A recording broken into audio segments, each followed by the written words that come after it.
नमस्कार दोस्तों, आपका हार्दिक स्वागत है अपने YouTube चैनल मिशन एकेडमी में। आज हम शुरू करेंगे प्रॉफिट एंड लॉस का पार्ट 5। जो लोग चैनल में पहली बार आए हुए हैं वो प्लीज़ चैनल को सब्सक्राइब कर दें ताकि कोई वीडियो अगर हम अपलोड करें तो आपके मोबाइल पे उसका नोटिफिकेशन आ जाए। चलिए शुरू करते हैं। पहला क्वेश्चन देखिए, जो आज हमारे क्वेश्चंस होंगे टाइप वो भी समझ लीजिए कौन कौन से टाइप कराएंगे आज हम। पहला टाइप हमारा होगा कुछ वस्तुओं का क्रय मूल्य कुछ वस्तुओं के विक्रय मूल्य के बराबर होगा, तो इस केस में लाभ हानि पूछेगा। दूसरा हमारा केस बनेगा किसी वस्तु को बेचने पर जब क्रय मूल्य के बराबर लाभ होता है तो उस केस में लाभ हानि की प्रतिशत पूछेगा। ठीक है, तो ये दोनों टाइप के सवाल एग्जाम्स में बहुत पूछे जाते हैं और ये बहुत इजी होते हैं। आज उन्हीं को हम देखते हैं कैसे लगेंगे। पहला सवाल देखिए, लिखा हुआ है 18 वस्तुओं का क्रय मूल्य 15 वस्तुओं के विक्रय मूल्य के बराबर है तो लाभ प्रतिशत बताइए। अब आप बताइए, देखिए बुकों में किसी किसी बुक में क्या है ना, वहां पर फार्मूला लिखा हुआ है a minus b upon b into 100। ये सब फार्मूला जितना भी है ना, ये सब बिल्कुल मत याद करिए, क्योंकि जितना प्रॉफिट लॉस देखोगे बुक में जितना टाइप होगा उतने ही टाइप के फार्मूले लिखे हैं। अब कहाँ तक लिखो याद करोगे, है ना, बहुत कंफ्यूज हो जाते हैं। तो देखिए सवाल का मेन होता है जैसा लैंग्वेज, हम आज सवाल की लैंग्वेज के हिसाब सवाल लगाएंगे। जैसा सवाल में बोलेगा वैसे ही लगाएंगे और अपनी तरफ से कुछ भी एक्स्ट्रा नहीं दिमाग लगाना है। जैसे सवाल बोलेगा उसी लैंग्वेज पे हम लिखते चले जाएंगे। अब इन्होंने बोला है 18 वस्तुओं का क्रय मूल्य क्या होता है, सीपी होता है, यानी 18 वस्तुओं का क्रय मूल्य 15 वस्तुओं के विक्रय मूल्य के बराबर होता है, यानी सेलिंग प्राइस। देखो एसपी मतलब होता है सेलिंग प्राइस। जितने भी मतलब प्रीवियस वीडियो हमारे हैं प्रॉफिट एंड लॉस के, उसमें हमने सब बताया है। सीपी क्रय मूल्य होता है, कास्ट प्राइस, एसपी होता है विक्रय मूल्य। तो जिन लोगों ने अभी तक ना देखा हो वो भी देख लें सारे वीडियो। देखिए जब क्रय मूल्य और विक्रय मूल्य के बराबर दिया होता है तो ये तो समझ में आता है कि चलो इधर सीपी है इधर एसपी है, और यहाँ पर गलतियां भी नहीं होती हैं। गलतियां मतलब होंगी ही नहीं, क्योंकि लाभ हानि जब सीपी और एसपी पता होता है तो लाभ हानि हम आराम से निकाल सकते हैं कितने प्रतिशत का होगा।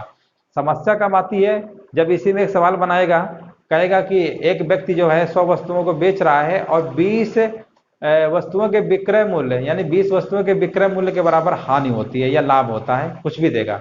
यानी बेचना दिया होगा और फिर एक और विक्रय मूल्य में हानि लाभ दे देगा। तो उसमें क्या होता है ना कि दोनों तरफ हमारे एसपी हो जाते हैं, तो वहां पर थोड़ा सा लोग गलतियां करते हैं, लेकिन उसको भी हम समझाएंगे बहुत अच्छे तरीके से, गलत नहीं होगा। फिलहाल अभी हमारे जो कुछ सवाल हैं वो अभी सीपी और एसपी डायरेक्ट दिया हुआ है, लागत मूल्य विक्रय मूल्य के बराबर है, ये वो जो भी है, तो उसी को देखते हैं। पहला सवाल देखिए, लिखा हुआ था 18 वस्तुओं का क्रय मूल्य 15 वस्तुओं के विक्रय मूल्य के बराबर है, जैसा बोला वैसे लिख दो। अब ध्यान दो, ये कुछ कट रहा है, काट लो, 3 से काट लो इसको, 3 × 18, 3 × 15। अब हम सीपी और एसपी का रेशियो तो बना ही सकते हैं। ये वाला इधर आएगा। अब देखिए गुणा में है ना, नीचे आता है तो भाग में जब भी होता है, ऊपर इधर क्या बचेगा 5। ये वाला संख्या नीचे आ जाएगा, इधर 6। यहाँ तो समझ में आया सभी को। अब आप ही बताइए, 5 हमारा सीपी है, अच्छा हमारा क्या है एसपी है। 5 की चीज को 6 में बेचोगे तो 1 रुपए का प्रॉफिट हो रहा है ना। तो प्रॉफिट परसेंट का फार्मूला होता है प्रॉफिट अपॉन सीपी इंटू 100। तो प्रॉफिट कितने का हुआ 1 का, सीपी कितना है 5, परसेंट में निकालना है, 100 को मल्टीप्लाई कर दो, कितना आ गया आंसर 20% का प्रॉफिट, बस हो गया। तो इसमें देखिए जैसा सवाल की लैंग्वेज बोला वैसे ही हमने कर दिया। 18 वस्तुओं का क्रय मूल्य 15 वस्तुओं के विक्रय मूल्य के बराबर है, जैसा बोला वैसे लिखा, रेशियो बनाया, सॉल्व कर दिया, आंसर हमारा आ गया। बहुत ही सिंपल था। चलिए इसी का एक और सवाल देखते हैं, इसी टाइप का दूसरा। ठीक है, सवाल की मेन होती है लैंग्वेज। लैंग्वेज अगर आप समझ गए तो सवाल मान के चलिए कि लग गया। और सवाल की लैंग्वेज के हिसाब से सवाल लगाया करिए। जैसे सवाल की लैंग्वेज का है वैसे ही सवाल में अपना पेन चलाते रहिए, अपनी तरफ से कुछ भी दिमाग इस तरह मत लगाइए। चलिए इसी का दूसरा सवाल देखिए, लिखा हुआ है 15 वस्तुओं का लागत मूल्य। 15 वस्तुएं, लागत मूल्य का मतलब भी एक तरीके से सीपी ही होता है, क्रय मूल्य। जैसे हमने कहा 500 रुपए की कोई वस्तु खरीद के लेके आए तो सीपी हो गया। अब मान लीजिए इसमें हमने 50 रुपया थोड़ा और खर्च कर डाला रख रखाव में या एक्स्ट्रा जो भी चार्ज था, तो अब टोटल तो हमारे जेब से तो लग गया ना 550। तो हम तो यही बोलेंगे भैया हम तो 550 खरीद के लेके आए। तो जो एक्स्ट्रा जो खर्च उसमें ऐड हो जाता है क्रय मूल्य में, वही हमारा क्या होता है, लागत मूल्य होता है, एक तरीके से सीपी होता है। तो लिखा हुआ है 15 वस्तुओं का लागत मूल्य 12 वस्तुओं के विक्रय मूल्य के बराबर है। ठीक है, तो 15 जो हो गया सीपी और 12 यानी वस्तुओं के विक्रय मूल्य के बराबर है। देखिए जैसे बोला वैसे कर दिया। 12 वस्तुओं को जो मान लीजिए लागत मूल्य था 15 वस्तुओं का लागत मूल्य 12 वस्तुओं के क्या है, विक्रय मूल्य के बराबर है। तो बताइए लाभ प्रतिशत कितना रहेगा। चलो इसको थोड़ा सिंप्लीफाई कर लो, 3 पचे 15, 3 चौको 12, रेशियो बना लो सीपी, और ये वाला इधर आएगा एसपी, ये तो पता ही होगा, गुणा वाला चीज भाग में आ जाता है बटे में, इधर क्या बचा 4, इधर क्या हुआ 5। कुल मिला के हमें सीपी और एसपी का रेशियो बनाना है। जब भी कुछ वस्तुओं का क्रय मूल्य और कुछ वस्तुओं के विक्रय मूल्य के बराबर होगा, तो सबसे पहला हमारा टारगेट होगा सीपी और एसपी का रेशियो बना लो। रेशियो बन गया, 4 की चीज को 5 में बेचोगे तो 1 का प्रॉफिट हुआ। प्रॉफिट परसेंट, अब फार्मूला नहीं लिखेंगे प्रॉफिट अपॉन सीपी इंटू 100, अब डायरेक्ट करेंगे। प्रॉफिट 1 का हुआ, सीपी कितना होगा 4, परसेंट में पूछा गया 100 का मल्टीप्लाई कर देंगे। अब बताइए इसका आंसर कितना आ गया 25%, मतलब सेकंडों में सवाल है, कुछ करना ही नहीं है, जैसा बोला वैसे कर दिया, हो गया। चलिए अगला सवाल देखते हैं इसी टाइप का, ताकि हम 2-3 सवाल करा देते हैं ताकि ये सवाल हमारे अच्छे से क्लियर हो जाए। चलिए अगला सवाल देखिए, लिखा हुआ है 15 मेजों का क्रय मूल्य 20 मेजों के विक्रय मूल्य के बराबर है। 15 मेजों का क्रय मूल्य 20 मेजों के विक्रय मूल्य के बराबर है। जैसे बोला है वैसे लिख लीजिए, 15 मेज है, क्रय मूल्य है, क्रय मूल्य यानी सीपी लिखेंगे, ठीक है। क्रय मूल्य को हमेशा सीपी यानी कास्ट प्राइस, 20 मेजों के विक्रय मूल्य के बराबर है यानी एसपी लिखेंगे, ठीक है। 20 मेजों के विक्रय मूल्य के बराबर है। थोड़ा देखिए सिंप्लीफाई कर लिया करिए। अब आप सोच रहे होंगे हर बार सर सिंप्लीफाई क्यों कर रहे हैं, अगर सिंप्लीफाई नहीं करोगे तब भी आंसर आएगा, लेकिन सिंप्लीफाई करने से क्या होता है कि सवाल हमारा थोड़ा सा और सिंपल हो जाता है।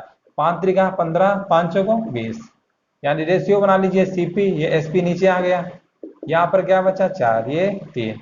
अब आप ही बताइए 4 की चीज को 3 में अगर बेचोगे, ठीक है, 4 की चीज को अगर 3 में बेचोगे तो क्या लाभ होगा, नहीं होगा। क्योंकि देखिए लाभ और हानि कैसे होता है ये भी पता होना चाहिए। लाभ और हानि देखिए, लाभ तभी होगा जब हमारा एसपी क्या होगा, बड़ा होगा और सीपी छोटा होगा। इस केस में हमेशा क्या होता है, प्रॉफिट। इस केस में क्या होता है, प्रॉफिट। और जब सीपी बड़ा होता है एसपी छोटा होता है, इस केस में हमेशा लॉस होता है। ये चीज अगर पता है तो कभी सवाल गलत हो ही नहीं सकता है। और ये चीजें तो हालांकि पता भी होना चाहिए जनरली सभी को।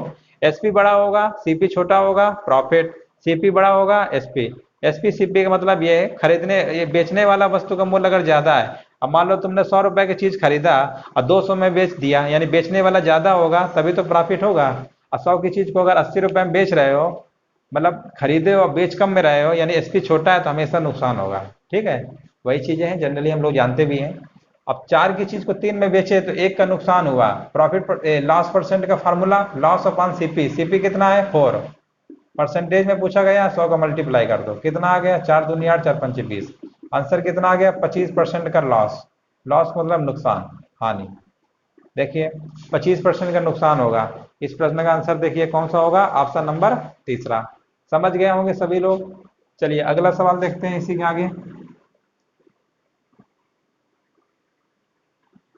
छोटे छोटे सवाल है ये, ज्यादा टफ नहीं है और सभी लोग कर भी लेंगे।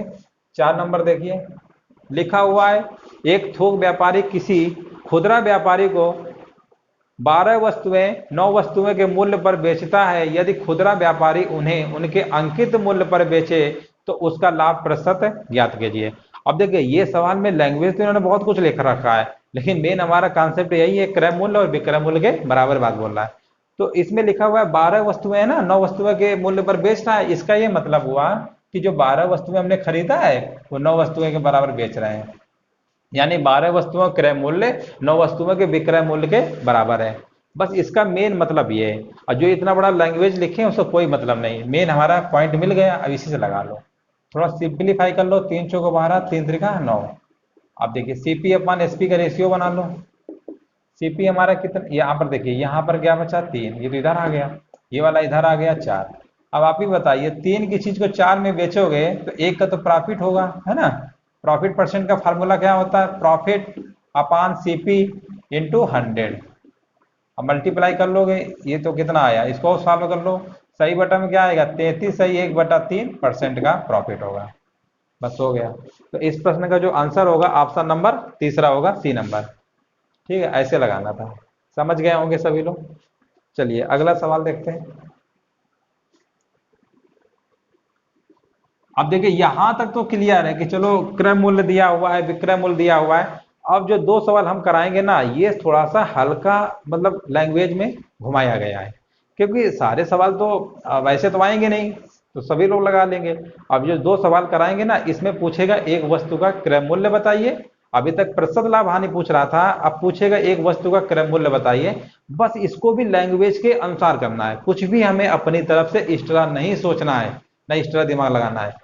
चलिए सवाल देखिए, लिखा हुआ है 17 गेंदों को 720 रुपए में बेचने से 5 गेंदों के क्रय मूल्य के बराबर हानि होती है, एक गेंद का क्रय मूल्य कितना होगा। अब आप बताइए, 17 गेंदों को हम 720 रुपए में बेच रहे हैं, जब तक हम एक गेंद का हमें क्रय मूल्य नहीं पता होगा तो हम कैसे बता देंगे 17 गेंद हमने कितने खरीदी है। और वही पूछा गया एक गेंद का क्रय मूल्य, तो एक गेंद का जब तक क्रय मूल्य हमको नहीं पता है तो हम ऐसा करते हैं, हम मान लेते हैं अपनी तरफ से कि जो एक गेंद का जो क्रय मूल्य होगा वो कितना है, एक्स है।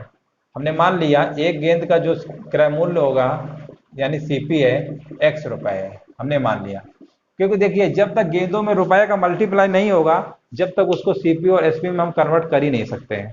ठीक है, इस चीज को हमेशा याद रखिए, क्योंकि 17 क्या वस्तुएं तो ना तो सीपी होगा ना तो एसपी होगा।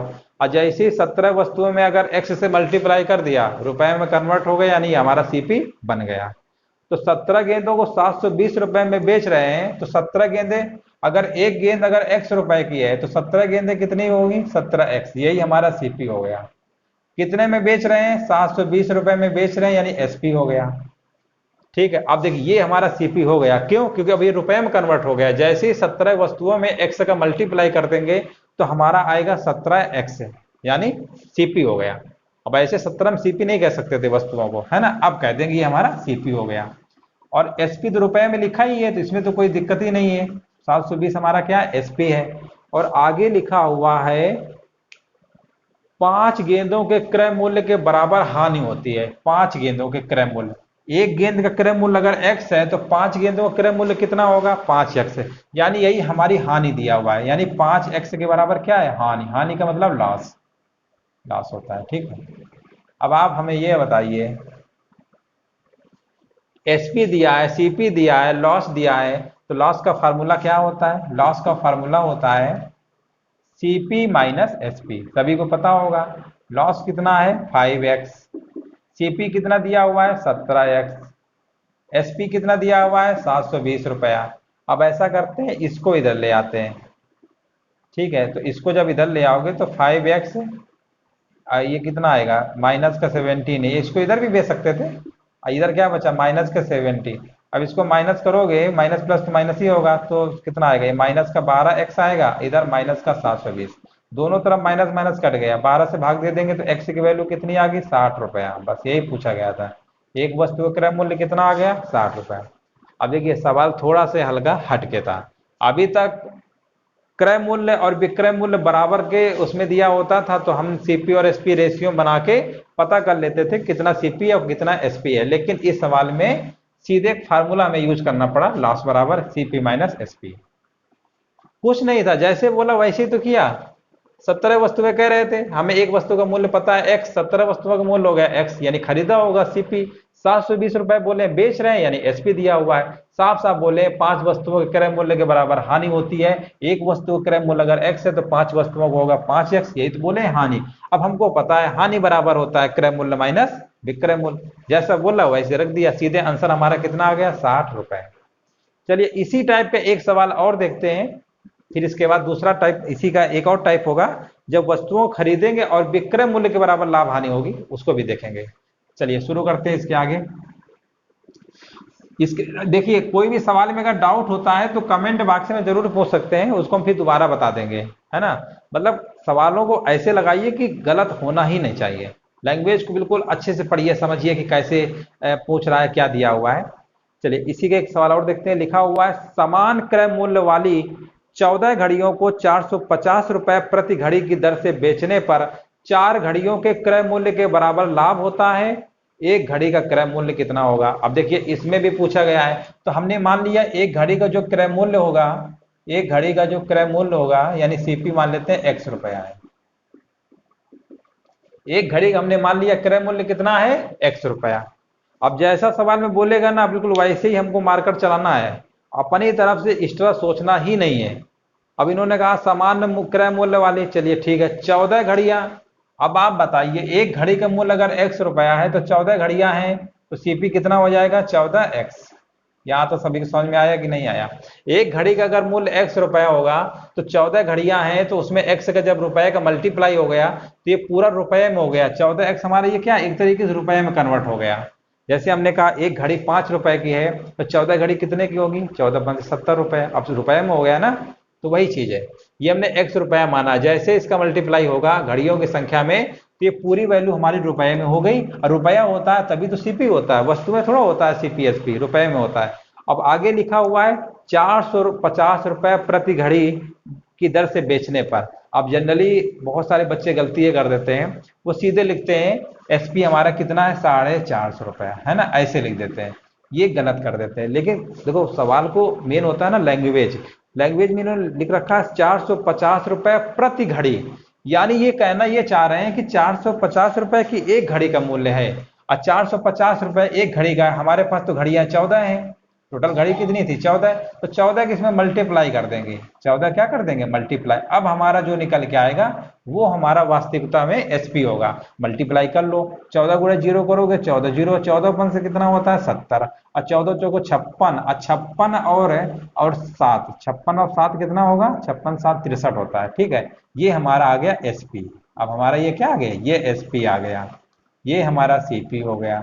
अब देखो सीपी दिया एसपी दिया है तो कोई ना कोई जरूर लॉस या हानि जरूर दिया होगा। अब आगे पढ़ो क्या लिखा है, लिखा हुआ 4 घड़ियों के क्रय मूल्य के बराबर लाभ होता है, यानी लाभ दिया हुआ है तो 4 घड़ियों के एक घड़ी का मूल्य x से 4 घड़ियों कितना हो गया 4x। ये क्या होता है प्रॉफिट होता है, यानी ये लाभ दिया हुआ है प्रॉफिट। अब आप बताइए प्रॉफिट का वाला केस है, सीपी पता है एसपी पता है, प्रॉफिट, प्रॉफिट का फॉर्मूला क्या होता है एसपी माइनस सीपी बराबर प्रॉफिट होता है। एसपी हमारा कितना है 6300, सीपी हमारा कितना है, सीपी कहाँ है ये है 14x, तो वो जैसे लिखा है वैसे लिख देते हैं। प्रॉफिट कितना है 4x, अब इसको इधर ले जाओगे तो कितना आएगा ये 18x हो जाएगा, ऐड होगा ना इधर राइट हैंड साइड जाएगा तो इधर क्या बचा 6300। यहाँ तो सभी को समझ में आ गया होगा। अब 18 इसमें भाग देंगे तो कितना आएगा 18 एकम 18 दूनी 36, 18 त्रिका 54 और यहाँ पर 13 में 4 गया 9 0, 18 पंचे 90। ठीक है ना, ये x की वैल्यू यही हमारा क्या आ गया रुपए में आ गया। तो पूछा गया था x की वैल्यू, तो पूछा गया था घड़ी का सीपी, तो कितना आ गया 350 रुपया। उम्मीद है सभी को समझ में आ गया होगा सवाल ये। इसके पहले देखिए सवाल भी था लेकिन उसमें क्या था, उसमें डायरेक्ट दिया हुआ था 720 रुपए में बेच रहे हैं, बट इसमें इन्होंने थोड़ा एक लैंग्वेज घुमा दिया प्रति घड़ी। अब प्रति घड़ी जनरली 450 पढ़ते हैं बस सीधे बेचने वाला एसपी, ऐसा नहीं करिए गलत हो जाएगा सवाल। 14 के पहले मल्टीप्लाई करोगे, मल्टीप्लाई करने के बाद जितनी वैल्यू आएगी वो हमारी कितनी आएगी वो हमारी आएगी एसपी में। चलिए समझ गए होंगे। अब जो सवाल हम कराने जा रहे हैं वो क्या होगा ना, बेचने वाली तो बात बोलेगा लेकिन विक्रय मूल्य के बराबर लाभ हानि होगा, उस केस में दोनों तरफ क्या होगा विक्रय मूल्य होगा। तो उनको भी समझ लेते हैं। ये तो सवाल आसान थे, थोड़ा सा ये भी आसान है, बस समझने की बात है। चलिए अगला देखते हैं, लिखा हुआ है 100 पेंसिल बेचने पर एक दुकानदार को 20 पेंसिलों के विक्रय मूल्य के बराबर लाभ होता है, उसका लाभ प्रतिशत क्या होगा। 100 पेंसिल हैं बेच रहे हैं और 20 पेंसिलों के विक्रय मूल्य के बराबर लाभ होता है, ठीक है ना, 20 पेंसिलों के विक्रय मूल्य के बराबर लाभ होता है। अच्छा आप हमें यह बताइए, जब 100 पेंसिल अगर हम बेच रहे होंगे तो 100 पेंसिल तो खरीद के लाए होंगे। ये चीज अगर आप समझ गए तो सवाल गलत नहीं होगा, क्योंकि बेचने की बात कह रहा है, इन्होंने एक पॉइंट हिडन रखा है, मतलब हाइड कर रखा है, वही चीज हमें इसमें समझना था। 100 पेंसिल बेच रहे हैं, चलो बेच रहे हैं ठीक है, लेकिन खरीदा तो 100 ही होगा ना पहले, तभी तो बेचा होगा, उसके बाद हानि लाभ जो होगा वो तो आगे केस है। बस इसमें एक पॉइंट हमें थोड़ा सा सोचना था। जब भी लिखा है ना 100 पेंसिल बेचने पर, 100 पेंसिल बेचने पे लिखा हुआ है यानी 100 हमारा एसपी है, यानी विक्रय मूल्य हो गया। अब ये आगे देखिए लिखा हुआ है लाभ होता है, क्या लिखा है 20 पेंसिलों के विक्रय मूल्य के बराबर लाभ होता है। 20 पेंसिलों के विक्रय मूल्य के बराबर क्या होता है प्रॉफिट होता है, यानी लाभ होता है, ये लिखा हुआ है। लाभ तभी होगा जब हमें क्रय मूल्य और विक्रय मूल्य दोनों चीजें पता होगी। बेच रहे हैं 100 वस्तुएं तो इसका ये मतलब हुआ कि 100 वस्तुएं हमने खरीदा भी होगा, ठीक है, तो 100 वस्तुएं खरीदा भी होगा और 100 वस्तुएं बेच रहे होंगे, तभी तो ये प्रॉफिट हुआ। तो प्रॉफिट का फार्मूला हमारा क्या होता है, अब देखिए 100 वस्तुएं प्रॉफिट का फार्मूला होगा, देखो प्रॉफिट का फार्मूला होता है एसपी माइनस सीपी, यानी 100 वस्तुएं खरीद मतलब बेच रहे हैं तो हमने 100 वस्तुएं खरीदी भी तो होंगी। अगर 100 वस्तुएं बेच रहे हैं तो 100 वस्तुएं खरीदी भी होंगी। और प्रॉफिट तभी होगा जब एसपी में से सीपी माइनस होगा, एसपी बड़ा होगा सीपी छोटा होगा, तभी प्रॉफिट। अब प्रॉफिट कितना हो रहा है 20 एसपी के बराबर, यानी 20 वस्तुओं के विक्रय मूल्य के बराबर लाभ होता है। कहने का मतलब क्वेश्चन में हमको ये पता था, ये पता था, ठीक है, बस ये चीज अपनी तरफ से दिमाग से सोचना था कि जितनी वस्तुएं हम बेच रहे होंगे उतनी वस्तुएं हमने खरीदा होगा। बुकों में फार्मूला लिखा हुआ है ए माइनस बी अपन बी इंटू 100, पता नहीं क्या क्या लिखा हुआ है, वो फार्मूला बिल्कुल मत याद करिए, क्योंकि जितने वैरायटी के सवाल देखोगे उतने ही फार्मूले लिखे हैं। अब फार्मूले कहाँ तक याद करोगे, सब कंफ्यूज हो जाओगे। बिना फार्मूले के लगाइए, बस उसकी लैंग्वेज समझिए। ये 100 वस्तुएं बेच रहे हैं तो अपने आप से सोचिए 100 वस्तुएं अगर हम बेच रहे हैं तो 100 वस्तुएं खरीदे होंगे, तो खरीदने वाला भी सेम लिखोगे। आगे लिखा होगा हानि लाभ विक्रय मूल्य के बराबर, तो विक्रय मूल्य के बराबर लिख देंगे। क्रय मूल्य के बराबर कहते हो तो यहाँ क्रय मूल्य लिख देते हैं, बस हो गया। ठीक है, अब देखिए इसी को थोड़ा सॉल्व करते हैं। ये वाला नंबर जो है ना इसको इधर ले आइए। 100 एसपी है, 20 एसपी है, इधर आएगा तो कितना हो गया 80 बचेगा, 80 एसपी। ये वाला इधर जाएगा तो 100 सीपी। अब देखिए पहला वाला जो सवाल बताया था, जो एसपी और सीपी दिया करता था कि कुछ वस्तुओं का क्रय मूल्य कुछ वस्तुओं के विक्रय मूल्य के बराबर है, वही केस तो बन गया। अब तो यहां से तुम लगा ही लोगे ये वाला केस। अब ये तो सिंपल हो गया ना, इसको काट लो, 20 चौको 80 और 20 पंचे 100। ठीक, अब इसका रेशियो बना लो, तो रेशियो कैसे बना लोगे, एसपी यहाँ लिख लो, सीपी इधर आ गया नीचे, और इधर क्या बचेगा 5 और इधर क्या है 4। अब देखिए सीपी हमारा कितना है 4, एसपी कितना है 5। अब आप ही बताओ 4 की चीज को अगर 5 में बेचोगे तो कितने का प्रॉफिट होगा, 1 का, 1 का प्रॉफिट होगा। बटे में क्या आएगा, प्रॉफिट परसेंट का फार्मूला होता है प्रॉफिट अपॉन सीपी। सीपी कितना लिखोगे 4, परसेंट में निकालना है 100 का मल्टीप्लाई कर देंगे, आंसर हमारा कितना आ गया 25%। आंसर कितना आ गया 25%। बस इतना था। देखिए कोई हमने फार्मूला इसमें बिल्कुल यूज नहीं किया है, जैसा उन्होंने कहा वैसे ही किया है। बस इतनी सी जो चीज ये लिखा है ना, इसको हमने थोड़ा सा अपने तरफ से सोचा कि जितनी वस्तु अगर हम बेच रहे हैं उतनी ही हमने खरीदा होगा, तभी तो लाभ हानि, और जिसके बराबर कहेगा विक्रय मूल्य के बराबर कह रहा था तो हमने 20 एसपी लिख दिया, बस हो गया। इसी की देखिए एक दो सवाल और लगवाते हैं तब अच्छे से और क्लियर हो जाएगा। चलिए उम्मीद है समझ गए होंगे, और भी इसके आगे देखते हैं क्वेश्चन।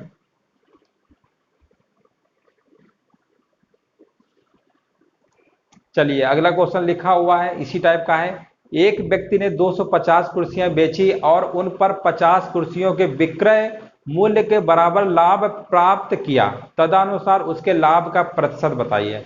अब देखिए 250 कुर्सियां अगर हम बेच रहे हैं और 50 वस्तुओं के विक्रय मूल्य के बराबर क्या लाभ भी प्राप्त कर रहे हैं, तो देखिए बिल्कुल उसी टाइप का सवाल है जो अभी हमने बताया है। अब 250 कुर्सियां बेच रहे हैं तो पहले लिख लेंगे 250 एसपी, यहां लिख लिया हमने, ठीक है। और इसके बाद सवाल की आगे लैंग्वेज में पढ़िए, अब पता करिए कि लाभ दे रहा है कि हानि दे रहा है। अगर लाभ दे रहा होगा तो एसपी बड़ा होगा सीपी छोटा होगा, अगर हानि की बात कहेगा तो सीपी हमारा बड़ा होगा और एसपी हमारा छोटा होगा।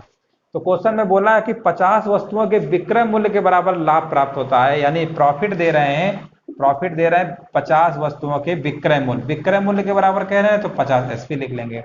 अब जो मेन हमारा पॉइंट था जो क्वेश्चंस में मतलब मेंशन नहीं होता है, हाइड होता है, उसे समझना है। 250 वस्तुएं अगर बेच रहे हैं तो 250 वस्तुएं अगर हम खरीदे होंगे तभी तो बेच रहे होंगे, बिना खरीदे कहाँ से बेच दोगे। बस यही एक पॉइंट था हमारे पास। तो 250 वस्तुएं अगर हम बेच रहे हैं तो 250 वस्तुएं हमने खरीदी भी होंगी। तो ये पॉइंट जो हमने लिखा है इसी को बस एक्स्ट्रा हमें ऐड करना है, यही हमें थोड़ा सा दिमाग से सोचना होता है। जब वस्तुओं को बेचने पे विक्रय मूल्य के बराबर लाभ हानि होती है तब ये कंडीशन यूज करते हैं, क्योंकि जितना बेचे होंगे उतना ही हम खरीदे होंगे। बुक में इसका फार्मूला भी लिखा हुआ है, तो उस फार्मूले पे मत जाइए, क्वेश्चंस को बिल्कुल जैसे लैंग्वेज में गए वैसे करिए। अब ये तो आप ही सोच सकते हैं ना कि जितनी वस्तुएं बेच रहे हैं उतनी ही हमने खरीदी होंगी, ये चीज हमने लिख दिया, जितना दिया उतना ही सेम लिख लो। प्रॉफिट कह रहा था इसलिए एसपी पहले लिखा है सीपी बाद में लिखा है, क्योंकि प्रॉफिट का फार्मूला होता है एसपी माइनस सीपी। और कितने के बराबर है लाभ, 50 एसपी के बराबर है। अब देखिए ये लिख लिया, अब इस नंबर को इधर ले आओ, तो 250 में से 50 माइनस करोगे तो कितना आएगा 200 एसपी आएगा, ये वाला इधर जाएगा तो कितना आएगा 250 सीपी आएगा। अब 0 से 0 तो काट ही सकते हो, 5 से काट लो, 5 चौको 20, 5 हम 25, ठीक है। अब इसका रेशियो बना लो एसपी और सीपी का। अब देखिए सीपी हमारा यहाँ पर, यहाँ तो ये इधर आ गया, यहाँ पर क्या बचा 5, इसको इधर भेज दो 4। अब आप हमको ये बताइए सीपी इसमें क्या है, छोटा है, एसपी क्या है, बड़ा है।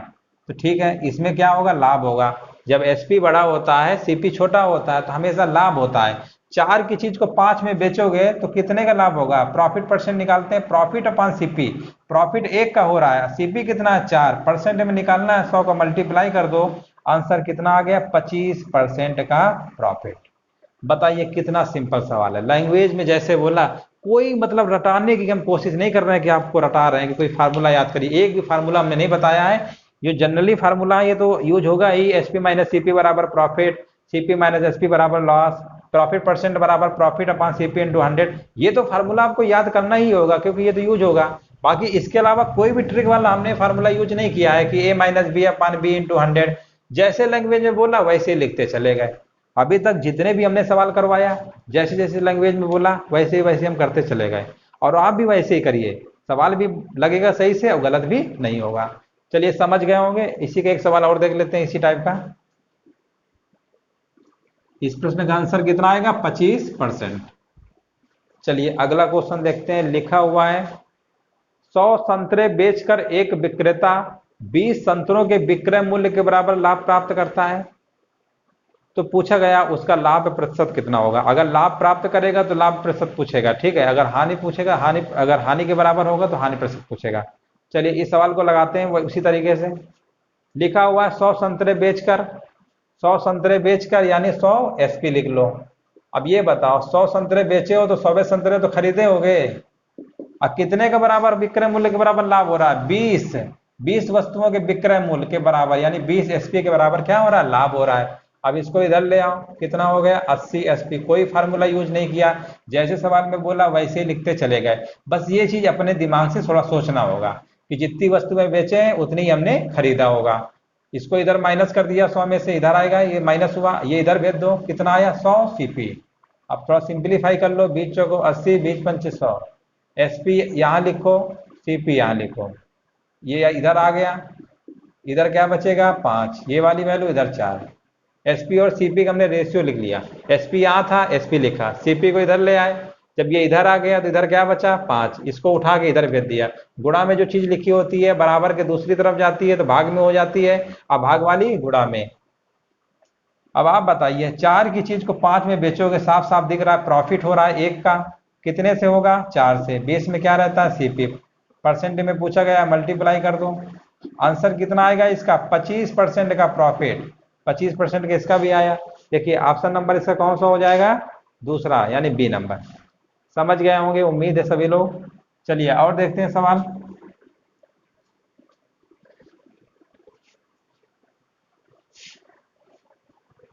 चलिए इसी टाइप का एक सवाल और देख लेते हैं। लिखा हुआ 1 दर्जन बाल पेन बेचने पर एक दुकानदार को 4 बाल पेनों के विक्रय मूल्य के बराबर लाभ हुआ, उसका लाभ प्रतिशत बताइए। लाभ प्रतिशत पूछा गया है।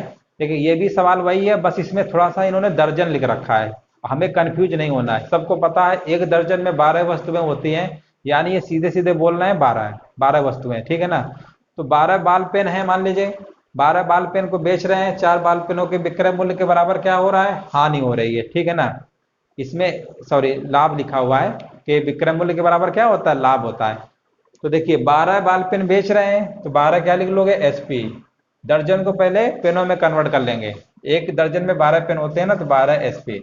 अब कितने में, अब देखिए 12 पेन अगर खरीदे हैं तो 12 ही पेन तो 12 पेन अगर हम बेच रहे हैं तो 12 पेन हमने खरीदा होगा। ये चीज हमने बोला है ना, जब बेचने वाली कंडीशन में जितना बेच रहे होंगे उतना ही सीपी लिख लिया करो, बस हो गया। प्रॉफिट दिया है तो पहले एसपी फिर सीपी, क्योंकि एसपी माइनस सीपी क्या होता है, प्रॉफिट होता है।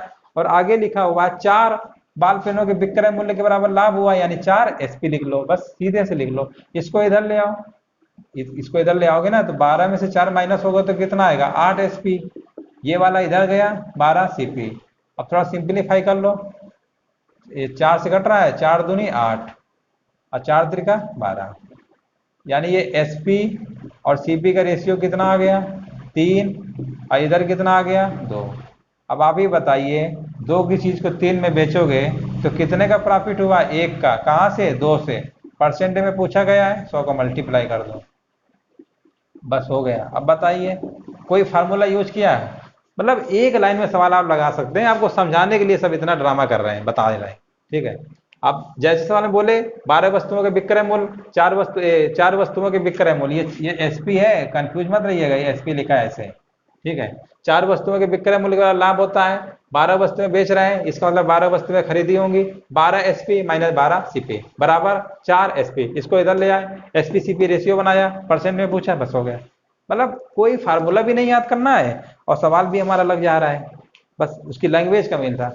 चलिए, ये तो हमारा एक टाइप जो है, पहला वाला हमने काफी सारे सवाल करवा दिए हैं, तो इससे तो हमारा एक टाइप क्लियर हो गया। अब जो सेकंड टाइप हमारा बनेगा, उसमें क्या होगा, जो लाभ होगा ना वो वस्तु के क्रय मूल्य के बराबर होगा लाभ। तो उनको भी पहले समझ लेते हैं। चलिए शुरू करते हैं और देखते हैं उनको क्वेश्चंस को हम।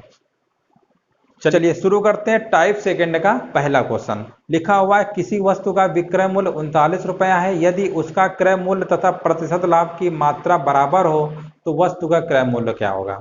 तो देखिए दोस्तों, इस सवाल में क्या होगा कि बेचने की तो संख्या दिया होगा, इतने रुपए में बेच रहे हैं, लेकिन जो दूसरी लाइन लिखी होगी उसमें ये बोल देगा कि जो उसका लाभ होगा वस्तु के क्रय मूल्य के बराबर है, या कह देगा वस्तु का क्रय मूल्य लाभ के बराबर है। दोनों में कुछ भी कह सकता है, आगे पीछे लिख देता है। और पूछेगा वस्तु का क्रय मूल्य कितना होगा। तो अब जिन लोगों को नहीं पता है तो वो सोचेंगे केवल विक्रय मूल्य दिया है और ना तो हमें लाभ पता है ना तो हानि पता है, तो हम क्रय मूल्य कैसे निकाल दें? क्योंकि क्रय मूल्य तभी निकलता है जब लाभ हानि कुछ दिया हो या विक्रय मूल्य दिया हो। तो अब ये सोचते हैं कि ये कैसे सवाल लगेगा। तो ये सवाल बहुत ही सिंपल होता है, मतलब सेकेंडों में लगेगा। पहले तो हम ट्रिक बता देते हैं कैसे लगता है। 39 रुपए में बेचने की बात बोला है ना, 39 रुपए में, तो 39 के हम ऐसे फैक्टर करेंगे, ठीक है, 39 के हम ऐसे दो फैक्टर करेंगे कि जिनको जोड़ने पे आना चाहिए कितना, जिनका अंतर 10 होना चाहिए। अंतर कितना आना चाहिए? 10। यानी जो डिफरेंस है वो कितना होना चाहिए? 10। तो 39 के कोई ऐसे दो गुणनखंड बताइए फैक्टर कि जिनका जो अंतर है वो 10 का आना चाहिए। तो हमारे दिमाग में आया कि 13 गुणे 3 होता है। 13 गुणे 3 करोगे तो 39 आएगा कि नहीं आएगा? बोलिए। ये 39 क्या है? फैक्टर है। और इनका जो डिफरेंस आया, डिफरेंस कितना आएगा? डिफरेंस आया 10। ये ट्रिक होती है, जब भी दिया हो किसी वस्तु का विक्रय मूल्य और जो क्रय मूल्य के बराबर लाभ होगा तो पूछेगा वस्तु का क्रय मूल्य बताइए। तो हमेशा विक्रय मूल्य को देखिए, 39 रुपए लिखा हुआ था ना, ये विक्रय मूल्य था एसपी। इसके दो ऐसे हम गुणनखंड करेंगे, फैक्टर करेंगे कि जिनका डिफरेंस 10 होना चाहिए। तो 39 को हमने दो टुकड़ों में बांट लिया, 13 गुणे 3 होता है। 13 गुणे 3 होता है ना 39। और जो नंबर अब देखिए ये हमने कर लिया 13 गुणे 3। अब क्या करोगे? इसके आगे एक जीरो बढ़ा दोगे, इसके आगे भी एक जीरो बढ़ा दोगे। जो नंबर छोटा होगा, जो नंबर छोटा होगा, यानी ये क्या है? ये छोटा है और ये क्या है? बड़ा है। तो बड़े वाले को कैंसिल कर देंगे और जो छोटा वाला होगा वही हमारा आंसर होगा। यानी इस प्रश्न का आंसर कितना आ गया? 30 रुपए। वस्तु का क्रय मूल्य पूछा गया है, कितना आ गया? 30 रुपया। ऑप्शन नंबर दूसरा। अब बताइए कितना समय कम लगा? 39 रुपए को बेच रहे थे, हमने बोला इसके दो गुणनखंड कर लीजिए, हमने 13 और 3 किया। फिर उसके बाद एक एक जीरो बढ़ा देंगे और जो नंबर छोटा होगा वही उस प्रश्न का आंसर होगा, यानी क्रय मूल्य होगा। तो ये तो चलिए हमारा हो गया ट्रिक। ठीक है, इसका एक दूसरा ट्रिक होती है, बुकों में इसका एक फार्मूला लिखा हुआ है, उससे भी आंसर निकाल सकते हैं, वो भी देख लीजिए। अगर सीपी निकालना है तो बुकों में लिखा हुआ है 10 गुणे अंडर रूट के अंदर है और लिखा हुआ है यहाँ पे एसपी माइनस 25 अब माइनस का 50। ये 50 जो है माइनस का अलग रहेगा। ठीक है, ये लिखा हुआ है फार्मूला। चाहो तो इस फार्मूले को भी यूज कर सकते हो। फार्मूले से लगा रहे हैं, 10 लिखोगे यहाँ, इंटू लिखोगे, एसपी हमारा कितना है? 39 माइनस 25। ये जो माइनस 50 है बाहर रहेगा अलग, इसके अंदर नहीं रहेगा। 39 में से 25 को माइनस करोगे तो कितना आएगा? 9 में 5 गया 4 और 3 में 2 गया 1, तो कितना आ जाएगा हमारा? शायद यहाँ प्लस में होता है, यहाँ प्लस में होता है, ठीक है, माइनस में नहीं होता है, प्लस में होता है। तो अब देखो इसको जब सॉल्व कर लोगे तो कितना आएगा, 10 इंटू 39 में से 25 जोड़ोगे, 9 5 14, 3 2 5 1 6, यानी 64 हो गया। रूट 64 की वैल्यू कितनी होती है, 8। माइनस का आगे क्या है, 50। 80 में से 50 माइनस करोगे तो कितना आ गया, 30। तो इस तरीके से भी निकाल सकते थे, इस तरीके से भी हम निकाल सकते हैं ये फार्मूला यूज करके, ठीक है। तो इस तरीके से इसको हम लगा सकते हैं। देखिए ये तो हो गया बुकों में जो फार्मूला लिखा है, ठीक है। और जब हानि वाला फार्मूला पूछेगा, हानि वाला दिया होगा तो वहां पर लिख देते हैं 25 माइनस एसपी, बाकी पूरा सेम होता है। ये तो हो गया हमारा फार्मूला, ठीक है। लेकिन इसका एक बेसिक पहले समझ लो ये होता है ऐसा क्यों है, क्योंकि ये तो फार्मूला हमने बता दिया, ये हमने ट्रिक बता दिया, थोड़ा सा इसमें बेसिक भी बता देते हैं, उसको भी हम समझ लेते हैं एक बार। चलिए इसी सवाल को अब थोड़ा बेसिक तरीके से समझ लेते हैं, जो बिल्कुल बिल्कुल बेसिक है।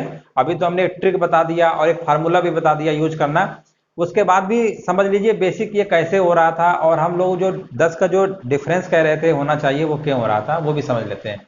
चलिए 39 रुपए में बेच रहे थे और वस्तु के क्रय मूल्य के बराबर लाभ हो रहा है, तो हमने मान लिया वस्तु का जो सीपी है एक्स है, और एक्स में x% का लाभ होगा, यानी x% लिख देंगे, x इंटू x% का लाभ हो रहा है।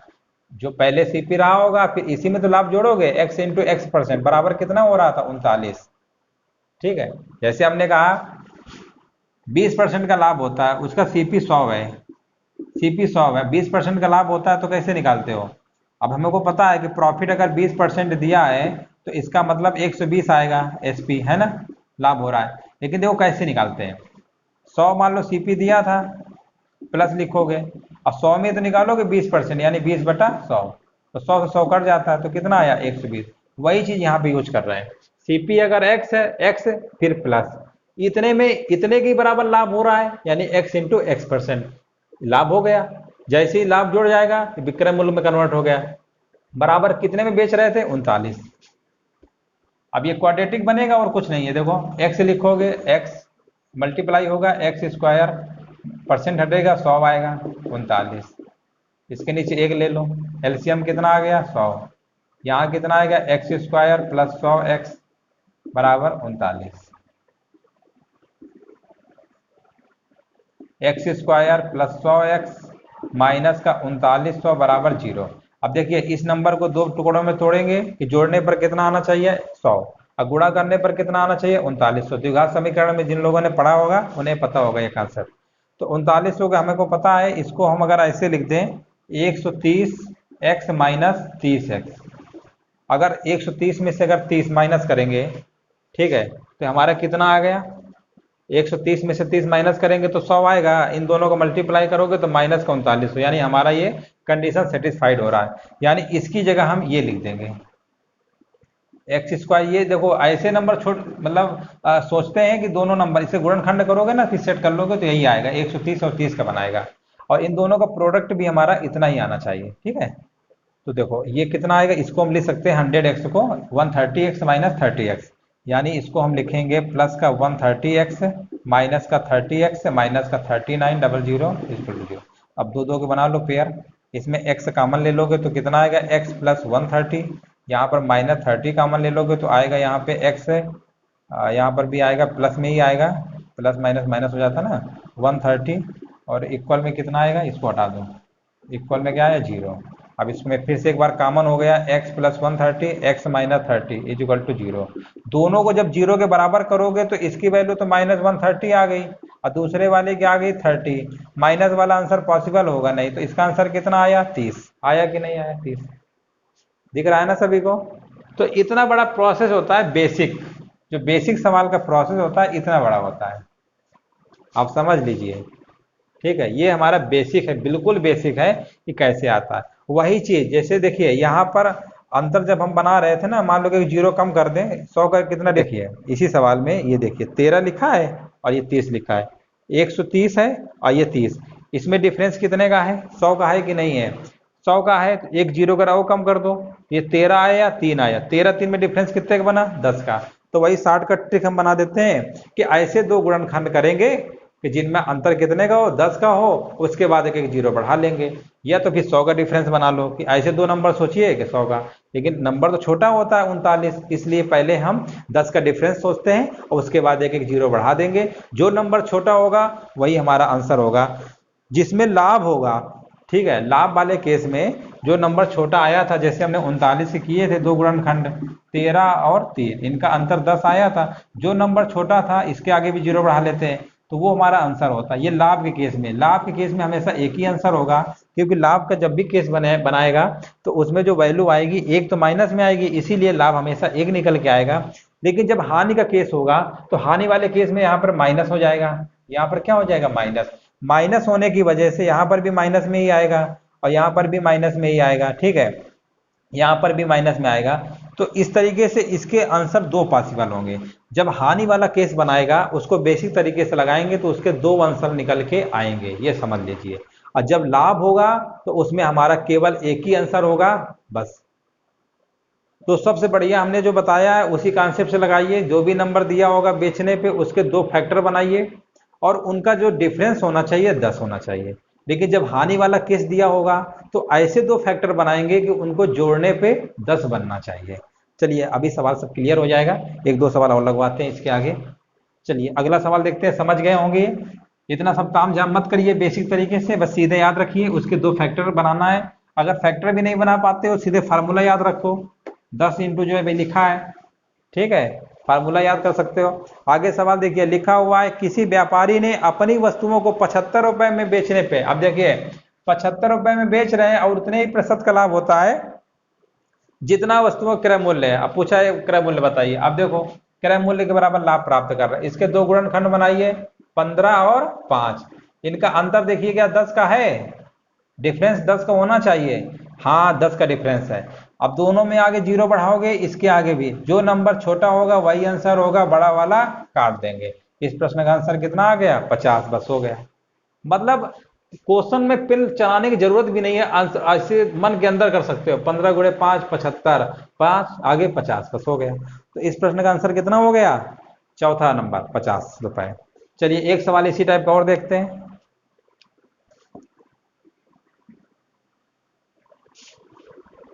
चलिए अगला सवाल देखते हैं, लिखा हुआ है एक घड़ी 144 रुपए में बेची गई, यदि लाभ की प्रतिशतता संख्यात्मक रूप से उसके क्रय मूल्य के बराबर हो तो वस्तु का क्रय मूल्य कितना होगा। देखिए बिल्कुल वैसे ही सवाल है। सबसे पहले हम क्या लिखेंगे, 144। अब इसके हमको दो वैसे फैक्टर बताने हैं कि उसका अंतर आना चाहिए 10।